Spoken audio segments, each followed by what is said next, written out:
Hello viewers, আসসালামু আলাইকুম। সবাই কেমন আছো? আশা করি ভালো আছো। আজ আমি তোমাদের দেখাবো 6 মাস থেকে 7 বছর বাচ্চার সকালের নাস্তা তোমরা কি দিতে পারো। তো চলো শুরু করা যাক। এর জন্য আমি নিয়েছি চিড়া এবং কলা। চিড়াটা আমি আগে ধুয়ে ভিজিয়ে রেখেছিলাম। এবার আমি নিয়েছি একটি ঝালি, আর ঝালির নিচে নিয়েছি একটি বাটি। এবার আমি চিড়াটা এভাবে চামচ দিয়ে ম্যাশ করে নিব। তো তোমরা এই ঝালিটা বাজারে গিয়ে যে কোনো দোকানেই পেয়ে যাবে, যে দোকান থেকে হাঁড়ি পাতিল কিনতে পাওয়া যায় সেসব দোকানে এই ঝালিটা পাবে। আর আমি এই ঝালিটা কিনেছিলাম 150 টাকা দিয়ে।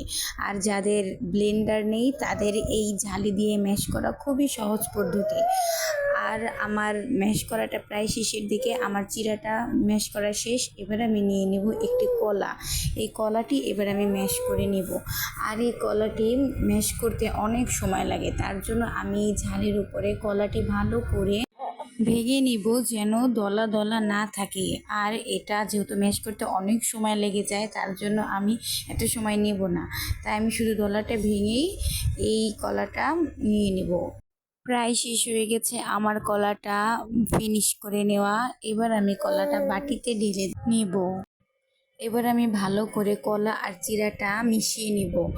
আর তোমরা সবাই জানো বাচ্চাদের জন্য এই কলাটা খুবই উপকারী, আর চিড়াও আমাদের বাচ্চাদের জন্য খুবই উপকারী, কারণ চিড়া আমাদের পেট ঠান্ডা রাখে এবং চিড়া একটি সহজ পাচ্য খাবার। চিড়া এবং কলার নাস্তাটি আমার তৈরি করা শেষ।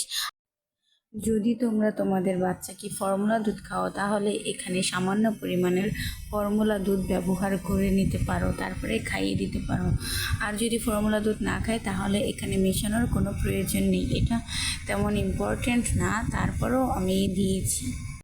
তো বন্ধুরা, আজ এই পর্যন্তই। আল্লাহ হাফেজ, বাই বাই।